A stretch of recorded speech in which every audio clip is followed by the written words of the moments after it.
Merry Christmas, Kunal. Merry Christmas to all our viewers. Merry Christmas, and what carol are you singing for us tonight? I think it's best to leave the singing to Lewis Hamilton. And I really hope that this is the last reference to Lewis Hamilton on our podcast. I think we've really overdone him in the last many episodes. I couldn't agree more. I think he's overdone himself too. He's gone and declared himself dyslexic. I'm not sure how the world wasn't in the know of this for all of the last decade. Or, maybe it was just me who didn't know. Either way, it seems that his teammate and title rival, Nico Rosberg, might have an uncertain future after 2016. His Mercedes contract, it runs out. I think it's too early for anyone, including Mercedes, to take a call on this. And there's lots to consider if and when they do. Most importantly, in my mind, would be to build a succession plan for Lewis Hamilton. Well, I don't think Lewis would leave Mercedes or Mercedes would leave Lewis, at least while Niki Lauda is around. Actually, I didn't mean any of that. I just meant that Formula One could lose Lewis Hamilton to the world of music. Likely. But I just can't seem to figure why did Lewis Hamilton label all the other drivers as squares who act to please the corporate side of Formula One? I mean, I understand the corporate side of Formula One, but why squares? Why not any other shape? To think of it, the square is possibly the most non aerodynamic of all the shapes that are there. To me, Formula One drivers are like donuts. Why? Because they like donuts. Well, to me, it also seems most strange that BBC has decided to let go of the Formula One broadcast rights just when they have the most popular British world champion. And guess what? There is very good chance that he'll be as quick, as popular, and probably more arrogant in 2016 as well. And that's what the media loves. I wonder if this is a BBC or a bad business call. It is public knowledge that the BBC decided to drop Formula One from its kitty to cut their losses. But I'm sure they also measured Formula One against the other sports to see the trends in viewership, engagement before taking such kind of a call. And I don't know if one could attribute this to lack of competition, Mercedes dominance, lack of engine sounds, and overtly complicated powertrains. I mean, you and I can just guess. But worry not. BBC fans, all of y'all can tune into the Inside Line F1 podcast every week and enjoy our dosage of Formula One humor. Yes. And trust me, there's a lot of it. Yes, that's a very good that's a very good point. Talking of humor, I think that McLaren should reposition their strategy as the sport's most humorous team on the grid.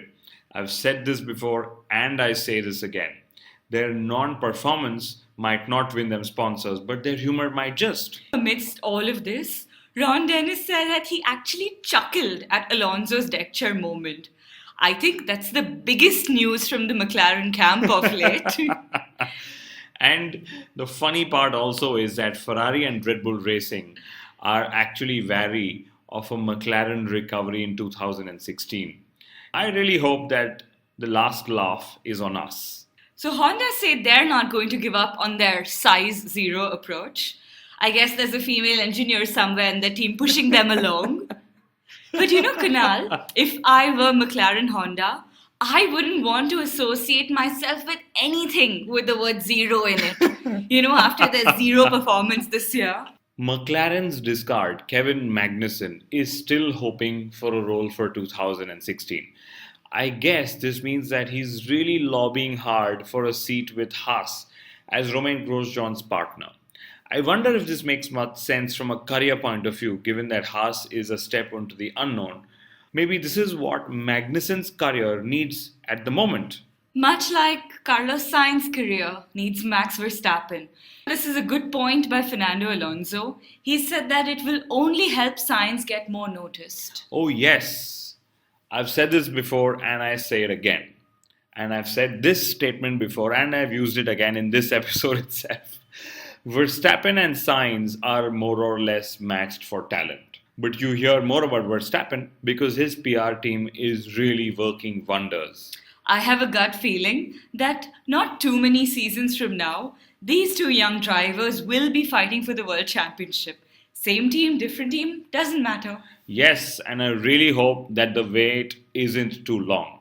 I am really longing for a good championship fight, much like every other Formula One fan.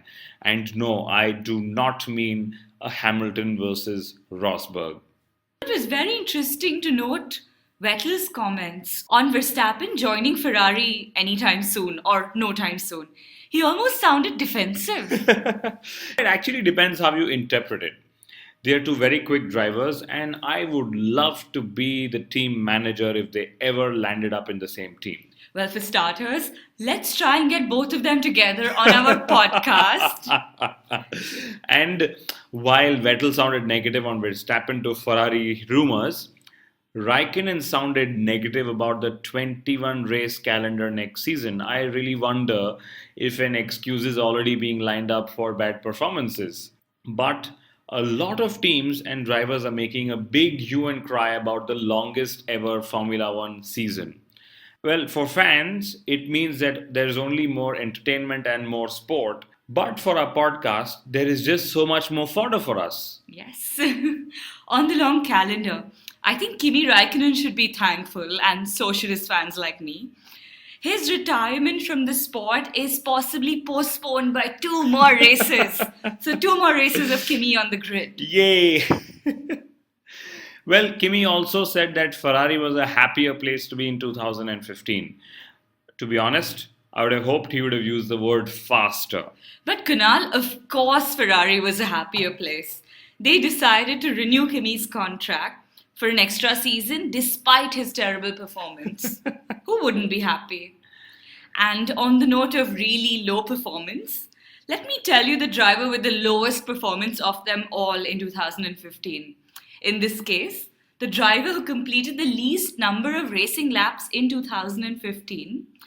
And the same driver will be driving for an iconic manufacturer team in 2016. Of course, I'm talking about Pastor Maldonado. Oops. He was beaten 17-2 in qualifying by Romain Grosjean. But we all know that his millions in sponsorship can't be ignored. Or we wonder if letting him go would have inflicted some sort of financial penalty on the re-entering Renault F1 team. Especially at a time when all that Renault's been doing has been clearing the bad debts of the Lotus Formula One team. There's also talk that former 4 times world champion Alain Prost will be at the helm of affairs at Renault, much like Niki Lauda is engaged at Mercedes. This means that Prost could still be the fastest driver in the Renault garage in 2016. And if Niki Lauda's actions are anything to go by, Kunal, I can't wait to see the Prost and Pastor bromance blossom. Well, I am just interested in knowing when will Renault confirm Carmen Jorda for the next few seasons. Oh, maybe Renault will have a size 0 approach soon. As we finally near the end of yet another episode in the off season, we wonder if Mercedes and Ferrari should actually think of manufacturing their engines in China and India. After all, that's where the world goes for affordable manufacturing. But I think general knowledge isn't general after all.